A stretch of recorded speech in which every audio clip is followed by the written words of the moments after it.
آج میں آپ لوگوں کا تعارف مس افشاں اختر عباسی سے کروانا چاہوں گا، جو کہ ایک مشہور بک اور اسکرپٹ رائٹر بھی ہیں، کمپنی کی اونر بھی ہیں اور ماضی میں ڈبل ٹیبل ٹینس کی پلیئر بھی رہ چکی ہیں۔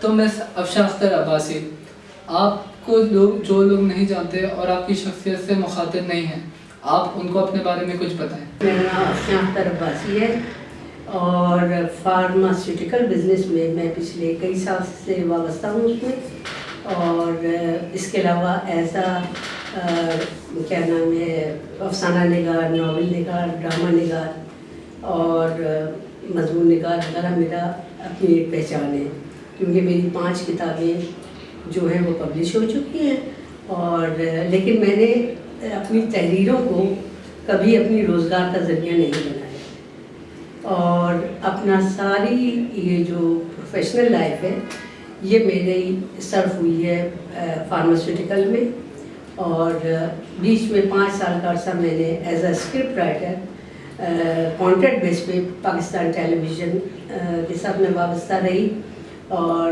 میں نے کئی پروگرام کے اسکرپٹ رائٹنگ کی ہے، اسپیشل ڈیز کے حوالے سے بھی اسکرپٹ رائٹنگ کی ہے، اور کئی ڈرامے بھی لکھے ہوئے ہیں پی ٹی وی کے اسپیشل ڈیز کے حوالے سے۔ لیکن جہاں تک میرے یہ پروفیشنل لائف کا تعلق ہے، جس کو میں سمجھتی ہوں کہ فارما کو میں نے بہت وقت دیا ہے۔ امریکن کمپنی یہاں پر پوری دنیا میں بڑی ویل نون کمپنی تھی، وائٹ، اس میں نے 1987 میں as a territory sales officer join کیا، اور اپنی کمپنی میں نے کئی ریکارڈ قائم کیے، جیسے 2 بار میں best sales person of the year کا ایوارڈ لیا، ٹاپ کیا 2 دفعہ، اور 1997 کا جو میرا ریکارڈ ہے وہ کمپنی اب ختم ہو گئی ہے، لیکن میرا وہ ریکارڈ کوئی توڑ نہیں پایا، کیونکہ اس مقام تک کوئی پہنچا ہی نہیں۔ اس کے علاوہ best product knowledge person of the year یہ میں نے ایوارڈ لیے، کئی مقابلے جو تھے ان میں میری پہلی پوزیشن رہی، اور اللہ کا شکر ہے کہ سیلز میں ایک میرا بڑا نام تھا۔ اسی بنیادوں پر میری پروموشن ہوئی اور مجھے ریگولیٹری افیئرس کے شعبے سے وابستہ کیا گیا۔ کمپنی نے مجھے پروموٹ کر کے ایز اے BLM کے طور پر منسٹری آف ہیلتھ میں کمپنی کے سارے کاموں کو سر انجام دینے کے لیے نامزد کیا، اور ظاہر ہے میں نے یہ کام تقریباً 6 سال کیا۔ 6 مہینے کے بعد وہ آٹومیٹیکلی ایز اے BLM کے طور پہ یا بزنس ڈیولپمنٹ مینیجر ہو جاتا ہے، اور میں نے سر انجام دیتی رہی۔ پھر 2005 میں نے گولڈن شیک لیا وائٹ سے، اور کانٹریکٹ بیسس پہ میں نے PTV کے اسکرپٹ رائٹنگ کی، اور کئی پروگرام جن میں انٹرٹینمنٹ ڈیسک ہے، شب ڈرامہ ہے، خاص دنوں کے 14 اگست کا پروگرام ہے، قائد اعظم کے حوالے سے ہے، یوم آزادی کے حوالے سے ہے، اقلیتوں کے حوالے سے ہے۔ پھر PTV گلوبل کے لیے میل ملاقات کے نام سے پروگرام کو میں نے لکھا، اور شب ڈرامہ کیا نام ہے میٹنی ٹائم، اس سب کے پروگرام میں نے ڈھیروں اسکرپٹ لکھے۔ پھر دو بڑی کمپنیاں یعنی 2 بڑے نام یعنی جان ہاپکنس والوں نے اپنا ایک پروگرام یہاں پر یہ مول وغیرہ میں ان کے جو میڈیکل سینٹر تھے اس کے لیے ان کو نیگیٹو اور پازیٹیو ٹائپ کے کوئی اسکرپٹ چاہیے تھے، لیکن وہ بنیادی طور پر عام لوگوں کو اپنی صحت، بچے کی صحت اور مختلف بیماریوں کے بارے میں اویئرنیس دینی تھی۔ تو اس کے میں نے 33 پروگرام لکھ کر دیے، جو کہ جان ہاپکنس کے، اور اسی طرح برٹش ایک تھی TRF، اس کے میں نے ہنس پڑتال کلینک کے نام سے 22 اسکرپٹ دیے۔ تو میں نے ایسا اسکرپٹ رائٹر بہت سا کام کیا۔ پھر اس کے بعد میں نے 5 سال یہ کیا ہی، تو پھر ایز اے برانڈ ایمبیسیڈر میں نے اسکاٹ مین کو جوائن کیا۔ اسکاٹ مین میں نے ان کی جو پروڈکٹ تھی، اور اللہ کا کرم ہے اس کو میں ٹاپ پہ لے کر گئی، حالانکہ اس کے کم مقابلے میں گئی تھی، اور میرا اس میں آج بھی میرا نام بہت اہم سمجھا جاتا ہے، لیکن میں اصولوں پہ کبھی بھی کمپرومائز نہیں کرتی۔ تو میں کسی بات پر میں نے وہاں پہ ریزائن دیا، اور اگلے ایک اور کمپنی میں مکسن میکسن ہیلتھ کیئر میں as a sales and marketing head کے طور پہ میں نے جوائن کیا۔ لیکن میں نے جب اسے جوائن کیا تھا تبھی ان کو بتا دیا تھا کہ اب میرا اپنا جو ارادہ ہے، میں نے اپنی کمپنی کو رجسٹریشن کے لیے بھیجا ہوا ہے. یہ کمپنی میں نے دراصل 2006 میں ایسا کنسلٹنٹ کے طور پہ لانچ کی تھی، لیکن پھر میں نے اس کو آگے نہیں بڑھایا تھا اس کام کو. تو میں نے اس کو پھر رجسٹریشن کے لیے دیا اور ساتھ ہی اپنی 2 پروڈکٹس ان کو میں نے لانچ کیا.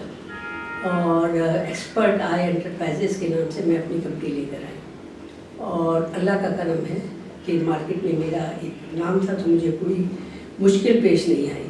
ابھی تک میں نے یہ نہیں کیا، بلکہ میں نے اس میں ابھی تک کوئی ملازم نہیں فی الحال رکھا، کیونکہ میں ہر کام کو پراپر چینل کے طور انداز سے اس کو لیتی ہوں. تو میں نے کہا اس کا کوئی منسٹری آف ہیلتھ نے سے رجسٹریشن کروایا تھا، لیکن نیا قانون آ گیا کہ آپ فارم 7 لے کر آئیں.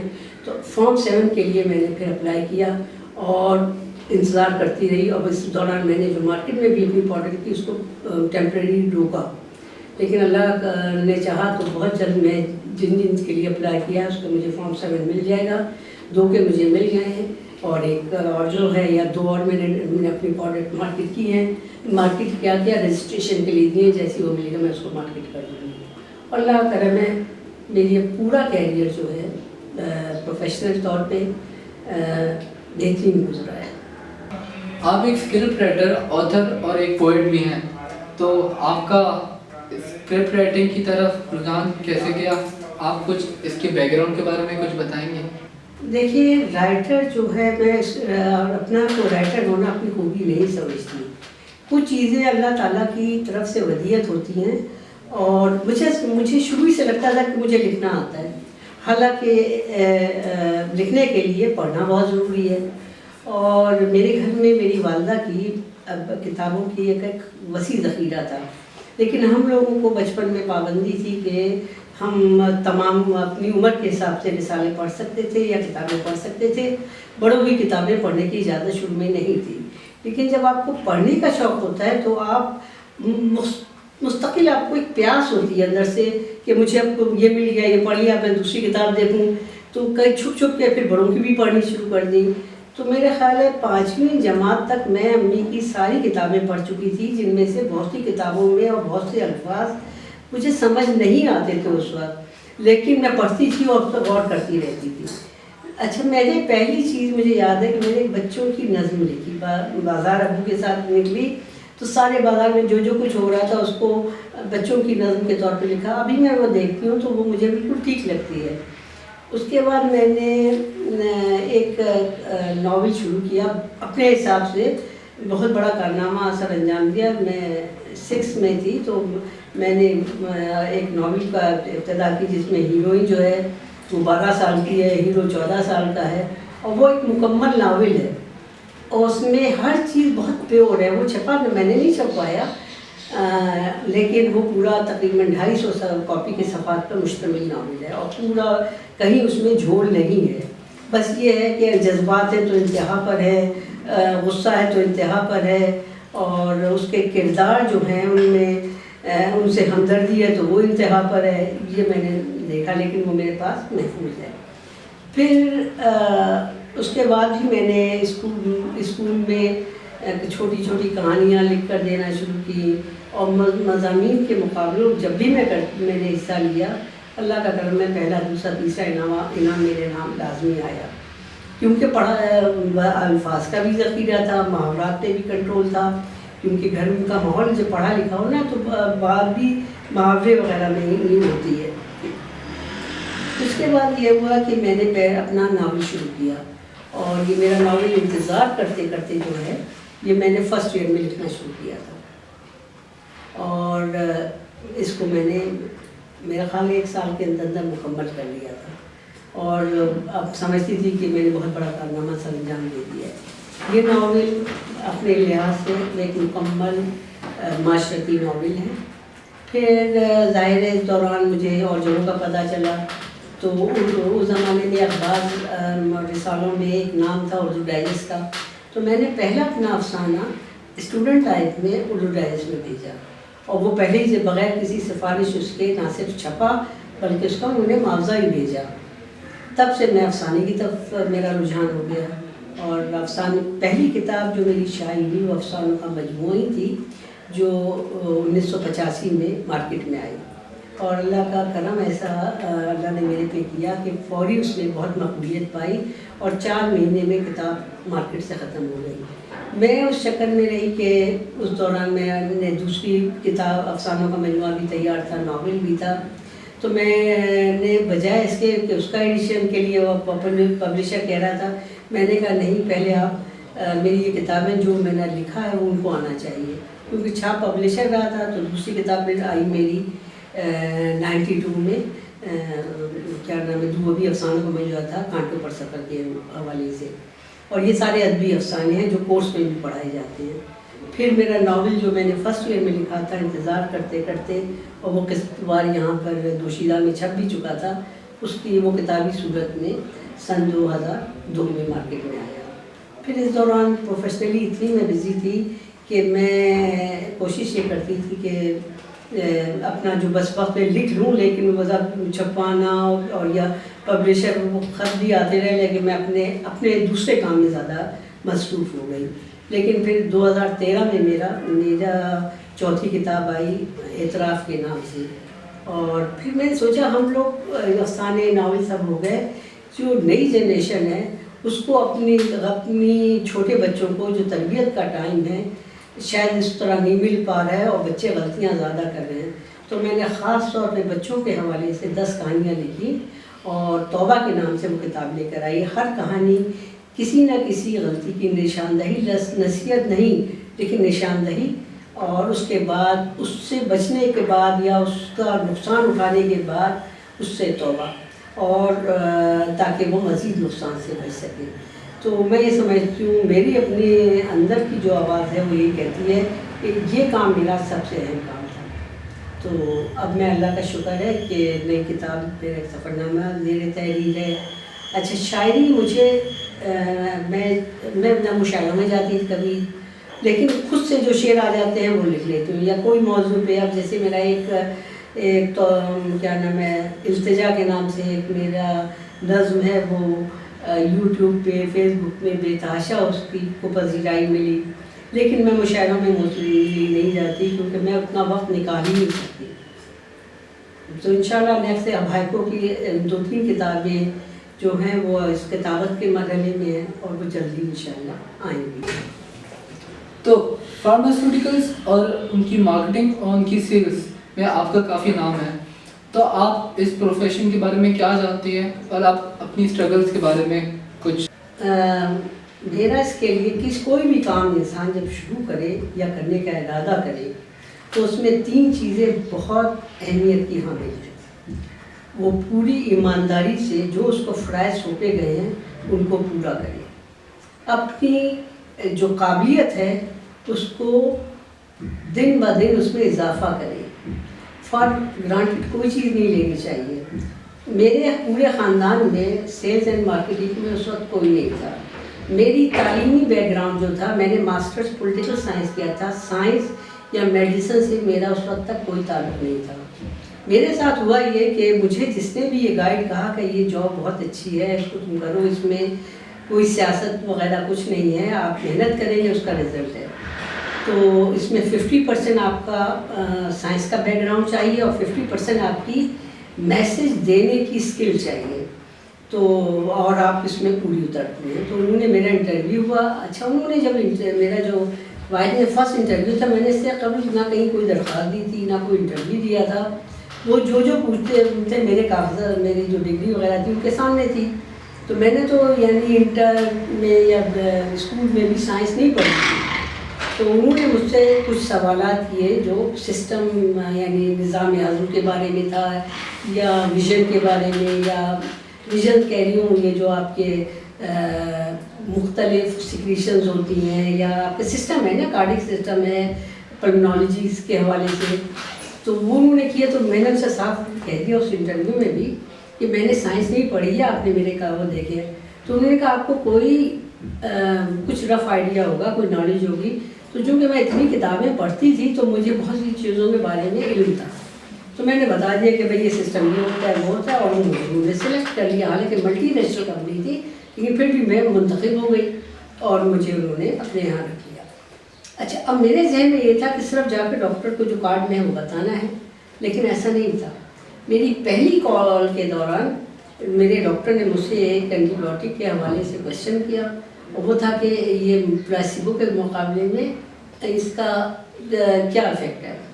تو میں نے سوچا بھی پلاسیبو بھی اس کی کوئی اینٹی بایوٹک ہی ہوگی، کیونکہ میں بالکل اس معاملے میں میری نالج زیرو تھی۔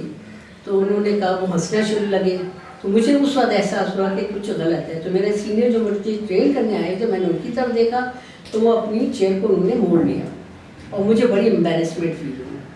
تب میں نے سوچا کہ اگر مجھے یہ جاب کرنی ہے یا اس کام میں کو آگے بڑھانا ہے تو مجھے اپنے جو نالج کو آگے بڑھانا ہے۔ اور اسی دن میں نے ایک فیصلہ کر لیا۔ اب ٹائم سب سے بڑا تھا۔ میں دو چیزوں کی بہت سختی سے قائل ہوں۔ ایک تو جس کام کا جو وقت ہے اس کو وقت پہ شروع کریں اور وقت پہ ختم کریں اور اپنے کو پلان کریں۔ تو میں نے کہا تھا یہ پڑھنے کا وقت کہاں سے لاؤں، تو میں نے ایسا کیا کہ بجائے اس کے کہ اپنی گاڑی سے جاؤں، میں نے وین منتخب کیا کہ میں اس کے تھرو جاؤں۔ 2.25 گھنٹے کا جو راستہ ہے، چاہے اس کے لیے مجھے بہت ارلی اٹھنا پڑے، تو اس دوران میں کتاب پڑھنا شروع ہو جاتی تھی اور 2.25 گھنٹے میں مستقل اپنی مختلف سسٹم، پروڈکٹس، پوسٹ کے مقابلے کی پروڈکٹس، افیکٹس، سائڈ افیکٹس، اس سارے کرتی ہیں۔ اور اللہ کے کرم سے تیسرے سال میں نے پورے پاکستان میں best product knowledge person of the year کا ایوارڈ جیتا۔ اور میں یہاں پہ رکی نہیں، جو کوئی نئی نالج آتی کوئی ہوتا میں پہلے اس کو پڑھتی، جب تک میں اس سے مطمئن نہ ہوتی میں وہ اپنی میسیج آ کے لے کر نہیں آتی۔ لیکن جس وقت میں ڈاکٹر کے پاس جاتی تھی تو میں اس پہ اپنے کو جب تک اپنے کو پورا ایکوپ نہیں کر لیتی تھی، وہ میں وہاں پہ اپنی پوری اس کے ہر کویسچن چاہے پروفیسر کر رہا ہے میں اس کا ٹیکنیکل جواب دے کر کے اور ایتھکس سے نہیں ہوتی کروں کہ چاہے میری سیل سفر کر جائے، لیکن میں اگر وہ کہہ کہ آپ نے یہ نہیں کہہ دیا کہ یہ آپ اس کیس میں بھی دے سکتے ہیں، جو اس کی جو صحیح انڈیکیشن ہے وہیں پہ میں نے اس کو لکھوایا۔ اور اللہ کا کرم ہے، اللہ تعالیٰ نے مجھے بہت کامیابی دی۔ اور تو سیلز والوں کے لیے میرا صرف ایک چیز کہنا ہے، 3 چیزیں اپنے پاس۔ ایک تو اپنا جو کام آپ نے پری کال پلاننگ ضرور کریں، یعنی سوچے میں آج جس کام سے جا رہا ہوں یا جا رہی ہوں وہ ایسا ہونا چاہیے کہ جب میں وہاں سے نکلوں تو میرا دن ضائع نہ ہو، میں کچھ نہ کچھ اچیو کر کے آؤں۔ اور اللہ کا شکر ہے مجھے کبھی اس میں ناکامی نہیں ہوئی۔ اور بغیر صرف محنت سے، اور ایک چیز اپنی نوکری کے ہر دن کو نوکری کا پہلا دن سمجھ کے جس طرح آپ تیاری کرتے ہیں اپنے کام پر، اگر وہ اس طریقہ کار کو اپنائیں گے، اپنی قابلیت میں دن بدن اضافہ کریں گے، اپنا کام یہ سوچ کے نہیں کہ کون دیکھ رہا ہے، کوئی دیکھ رہا ہو نہ دیکھ رہا ہو کمپنی کا، آپ کے کوئی باس دیکھ رہے ہیں نہ دیکھ رہے ہیں، آپ کو معلوم ہے کہ آپ نے کیا کیا اور آپ کے رب کو معلوم ہے کہ آپ کیا کر کے آ رہے ہیں۔ تو آپ کی حلال آمدنی میں اگر کام چوری کے تھرو جو آپ نے پیسہ لیا ہے وہ حرام میں چلا جائے گا اور وہ آپ کی تمام آمدنی کو حرام میں لے جائے گا۔ تو ہمیشہ اپنا راستہ سیدھا رکھیں۔ آپ کے پروڈکٹس میں جو پروڈکٹس ہیں ان سے کیسے ڈفرینشیٹ کرتے ہیں اور کیا یونیک چیزیں ہیں ان میں؟ یونیک اس حوالے سے ہے کہ اگر میں نے کہا ہے کہ میرے جو جیسے میرا وٹامن ڈی جی کا پروڈکٹ ہے 2 لاکھ انٹرنیشنل یونٹ کے شفانڈی کے نام سے، تو میں نے اسے جس وقت بنوانے کی بات ہوئی تو میں نے کہا تھا کہ 2 لاکھ مینس 2 لاکھ، اس کا مطلب 1,99,999 نہیں ہے۔ تو اس سے لازمی اتنے نینو گرام جو ہے آپ کا لیول جو ہے وہ اس کو انکریز کرنا چاہیے۔ اور اللہ کا کرم ہے کہ اس کو میں نے باقاعدہ پراپر وے میں چیک کروایا اور پراپر وے میں رزلٹس ان لوگوں سے جنہوں نے اس کو لیا ہے اور جس لیول تک ان کے استعمال سے پہلے جو لیول تھے اور استعمال کے بعد جو لیول تھے وہ کیے، پھر سرٹیفائڈ کیا کہ ظاہر ہم مسلم کنٹری میں رہتے ہیں تو یہ حلال ہونا چاہیے، اس کی جیلیٹین بھی حلال ہونی چاہیے، اس کا مین انگریڈینٹ بھی حلال ہونا چاہیے، اور اللہ کرم یہ حلال پروڈکٹ ہے۔ پھر جب میں دوسری اپنی پروڈکٹ لائی اس میں نے یہ دیکھا کہ لوگوں میں یہ گھٹنوں کے درد کا بڑا مسئلہ ہے، تو میری کیلشیم میں بھی 10 طرح کی کیلشیمز ہیں، ریسنٹلی جو سب سے مہنگی کیلشیم ہے یا بہت سیفسٹ کیلشیم ہے وہ کورائل کیلشیم اس میں اس ضمن میں آتی ہے، ایکشن میمبرین ہے یا وہ، تو اس کو میں نے ڈیولپ کراتے ہوئے وہ چاروں چیزیں جو اس کے لیے گھٹنوں اور جوڑوں کے لیے یا آپ کے ٹینڈن کارٹیلیج کے لیے اہم ہیں، تو ان کا کمبینیشن بنا کے یہ پروڈکٹ میں نے لانچ کیا۔ آپ کے ناولز بہت زیادہ سیریس کنٹینٹ اور ہارش ریئلٹیز کی طرف اشارہ دیتے ہیں، کیا یہ اپنی سوچ پر مشتمل ہوتے ہیں یا آپ کے ایکسپیرینس پر مشتمل ہوتے ہیں؟ دیکھیں میں بنیادی طور پہ ناول تو میرا معاشرتی ہے، وہ فیملی، اس کی سیاست، اس سے متعلق یہ اس کے حوالے سے لکھا گیا ہے، لیکن میرا افسانہ جو ہے وہ عام یہ رومانی یا معاشرتی افسانے نہیں ہیں، یہ بیسیکلی افسانہ اور کہانی میں بہت فرق ہے۔ جو ادبی افسانہ ہوتا ہے جو عموماً کورسز میں بھی جاتا ہے یا ریفرنس کے طور پہ جاتا ہے، وہ ادبی افسانہ جاتا ہے، کیونکہ جو ادبی افسانہ ہوتا ہے اس کا ایک کوئی تھیم ہوتا ہے، وہ 10 کہانیوں کا ایک کہانی ہوتی ہے، لیکن وہ کہانی کے گرد پھر بھی گھومتا ہے، لیکن اس میں سوچنے کے لیے، غور کرنے کے لیے بہت سی چیزیں ہوتی ہیں۔ تو میرے یہ جو دیکھیں زندگی جو ہے، ہم سارے افسانے ہمارے گرد ہی گھوم رہے ہیں، اب معلوم ہوا ایک ہی کہانی جو ہے باہر جو ہے کہ ایک لڑکی، آپ کی اپنی نیوٹراسیوٹیکل کمپنی ہے، زندگی بھر فارماسیوٹیکلز کی برانڈ مینیجر اور ایمبیسڈر کا کام کرتے کرتے آپ نے اپنا کام شروع کرنے کا ارادہ کیوں کیا، جب یوزلی لوگ ریٹائرمنٹ انجوائے کرتے ہیں آفٹر سکسیزفل کریئر؟ میں جس طریقے سے دیکھیں، آپ جب کسی کے ساتھ کام کرتے ہیں تو آپ کو کئی چیزوں میں آپ ایگری نہ کرتے ہوئے بھی آپ کو وہ کام کرنے کے لیے کہا جاتا ہے۔ میں سمجھتی تھی کہ میں بیسٹ جو جس سے لوگوں کو بیسٹ چیز ملے، میں اپنی دونوں پروڈکٹ بہت ریسرچ بڑے سوچ سمجھ کے لے کر آئی، اور ہاں مجھے اس کی پرواہ نہیں ہے کہ میری کمپنی، مجھے ملینئر کچھ نہیں بننے کا کوئی شوق نہیں ہے، لیکن اگر کوئی میری دوا سے ٹھیک ہوتا ہے، میرا ساری اچیومنٹ وہی ہے، کیونکہ دعائیں آپ کو پیسوں سے نہیں ملتی، دعائیں جب آپ صحیح چیز دیں گے اور کوئی اس کو درد سے اپنے نجات ملے گی یا اس کو شفا پائے گا تو اس کے دل سے دعا نکلے گی۔ تو میرا جو مین مقصد تھا، میرے لیے اس وقت بھی پیسہ کوئی اہمیت نہیں رکھتا۔ آپ ٹیبل ٹینس کی بہت کامیاب ڈومیسٹک پلیئر رہ چکی ہیں، تو ٹیبل ٹینس کھیلنا کیا آپ کا بچپن سے شوق تھا؟ اور اگر آپ اتنی اچھی نیشنل لیول کی پلیئر رہ چکی ہیں اور اتنا آپ کے اندر ٹیلنٹ تھا، تو آپ نے اس کو اپنا کریئر کیوں نہیں بنانا سمجھا؟ دیکھیں میں نیشنل پلیئر یا پروفیشنل پلیئر نہیں بنی، لیکن نیشنل لیول پہ میں نے بہت کچھ کھیلے، 8 نیشنلز کھیلی، اور وہ کھیلے کیا نام ہے، حبیب بینک ٹرافی ہے یا کیا نام ہے اسلامیہ کلب ٹرافی کراتی، اس طرح کے میں نے بہت سارے میچز کھیلے، اور انبیٹن چیمپئن رہی پنڈی اسلام آباد کی 3 سال تک، لیکن میں نے کبھی بھی کھیل کو پروفیشن بنانے کا نہیں سوچا تھا۔ ہمارے خاندان میں تعلیم اہم چیز ہے، یہ تفریح میں یا وقتی ایکٹیویٹی میں تو لیا جا سکتا تھا، لیکن ایز اے کھلاڑی مجھے شاید گھر سے بھی اجازت نہ ملتی کہ میں 3 مہینے گھر سے غائب رہوں۔ ہمارے اپنے معاشرے کی کچھ قدریں ہیں اور کچھ خاندان کی رکاوٹیں ہوتی ہیں، مادر پدر اولاد تو کوئی نہیں ہوتا نا، جو ہوتی ہے، جو بڑا ہے، بڑے نے ایک چیز کی اجازت دی وہ کیا، پھر جب دیکھا کہ اس سے زیادہ اہم چیز سامنے رکھی ہے، میں نے ایز اے ونر ہی آخری میچ کھیلا اور میں نے نوکری مجھے ہو گئی تھی تو میں نے جاب اپنی جوائن کر لی۔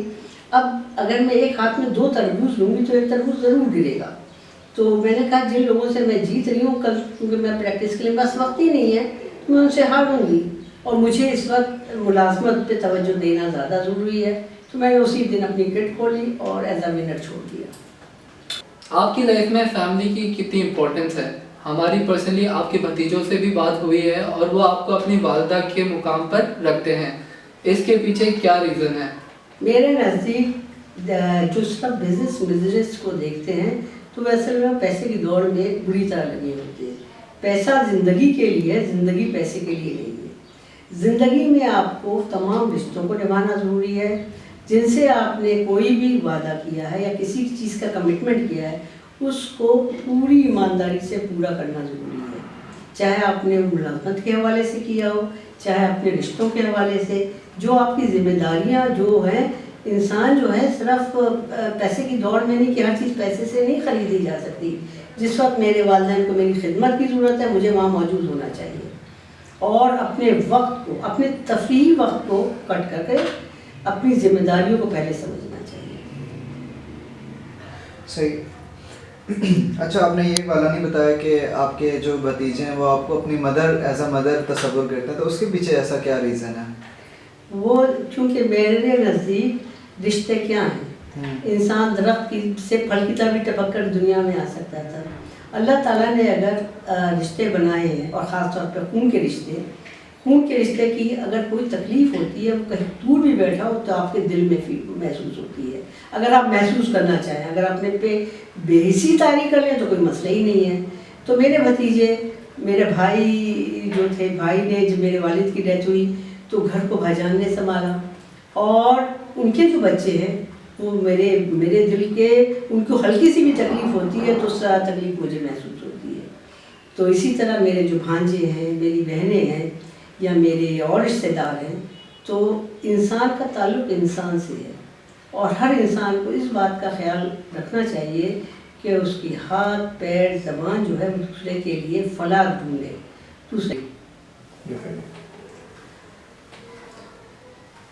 ایک بڑی انٹرسٹنگ چیز ہمیں آپ کے بارے میں معلوم ہوئی ہے کہ آپ کی اردو لٹریچر میں خود کوئی ڈگری یا کوالیفیکیشن نہیں، مگر اردو لٹریچر میں پی ایچ ڈی آپ کی کانٹینٹ پر یونیورسٹیز کروا رہی ہے پاکستان میں. تو اس کے بارے میں آپ کیا کہنا چاہیں گی؟ میں نے اردو لٹریچر تعلیم جو ہے نا، تعلیم کیا ہے؟ صرف ڈگری لینے کا نام نہیں ہے. میں نے اردو لٹریچر کو بطور مضمون اختیار نہیں کیا. انٹرمیڈیٹ تک وہ لازمی تھی تو وہ کورس کی پڑھی، لیکن بطور سبجیکٹ میں نے اس میں نہ ماسٹرز کیا، کیونکہ میرا یہ کہنا تھا جو چیز ہم خود پڑھ سکتے ہیں اس کے لیے ہم اس کو، تو میں نے، میرے مضامین بالکل ڈفرینٹ تھے. اکنامکس، سیوکس اینڈ پولیٹیکل سائنس میں میں نے انٹر کیا، اور بی اے جو کیا وہ میں نے جغرافی اور پولیٹیکل سائنس میں کیا، اور پھر ماسٹر پولیٹیکل سائنس میں کیا، کیونکہ میرا ارادہ آگے لاء میں جانے کا تھا جو میں نے نہیں کیا ہے. لیکن میں یہ سمجھتی ہوں اردو آپ کی اپنی زبان ہے، ہر لفظ کا مطلب، ہمیں تو جو ڈانٹ بھی جو تھی محاوروں میں پڑھتی تھی، تو کتابیں جب آپ پڑھتے ہیں تو لفظ خود بخود کھل جاتے ہیں، اور ان کو کہاں استعمال کرنا ہے وہ خود بخود آ جاتا ہے. کئی دفعہ کہا کہ بھئی آپ کا افسانے کی اردو مشکل ہے. میں نے کہا نہیں، یہ تو ہماری عام بولی ہے، اس میں میرے کوئی خوبی نہیں ہے، یہ تو ہمارے عام الفاظ استعمال ہوتے ہیں، یا یہ عام محاورے ہمارے استعمال ہوتے ہیں. تو میں نہ جان بوجھ کر ان محاوروں کو اپنے افسانے کا حصہ بناتی رہی، اور نہ ہی میں نے یہ کوشش کی. لیکن کئی دفعہ ایک لمبی کہانی کی جگہ ایک محاورہ جو ہے پوری چیزوں کو مکمل کر دیتا ہے. اگر آپ کی زندگی پر کوئی کہانی لکھے تو اس کہانی کا نام کیا ہوگا اور مورل آف دا اسٹوری کیا ہوگی؟ آپ کا نظریہ زندگی کیا ہے بیسکلی؟ میرا نظریہ زندگی بڑا سادہ ہے. یہ زندگی اللہ تعالیٰ کی عطا کردہ ہے، اس کو اللہ تعالیٰ کے بنائے ہوئے اصولوں کے تحت چلائیں، اور بہت زیادہ اچھل پھان کرنے کی ضرورت نہیں ہے، اور وقت کی قدر کو پہچانیں. میں نے زندگی میں ایک منٹ بھی وقت ضائع کرنا میرے لیے بڑا مشکل تھا. میں ایک وقت میں 2-2 3-3 کام ساتھ شروع کرتی تھی، اور کوشش کرتی کہ جو میں نے آج کام سوچے میں مکمل کر لوں. اور جب آپ کا ارادہ مضبوط ہو اور آپ کی نیت صاف ہو تو آپ کو مکمل کر لیتے ہیں. اور اللہ کا شکر ہے میرا بہترین زمانہ گزرا اپنے کالج کا بھی. پھر اس کے بعد جب کھیل کے ساتھ ہی وہیں سے شروع کیا، جب کھیل اور لکھنا ساتھ شروع کیا، اور اس میں دونوں جگہ کامیابی مجھے ہمیشہ انعامات فرسٹ کلاس ملے اس طرح کے. لیکن اسی پہ میں رکنے کے حق میں نہیں ہوں. انسان کی زندگی آگے بڑھتے رہنے، اور اپنی عمر کے حوالے سے آپ نے کیا کیا کرنا ہے، کوئی پلاننگ بہت ضروری ہے. کیا مجھے کیا کرنا ہے، کیا نہیں کرنا ہے، کیا اس وقت مناسب ہے. اس طرح میں نے زندگی گزاری. تو زندگی مستقل جد و جہد کا نام ہے. بستر پہ لیٹ کر کے یہاں دنیا سے رخصت ہو جانے والے بھی ہیں، اور وہ بھی ہیں جو کچھ اتنے اربوں کی آبادی میں آپ کا کوئی نام ضرور ہونا چاہیے. اور اللہ تعالیٰ نے ہر انسان کو کوئی کسی نہ کسی خوبی سے پہچانا ہے.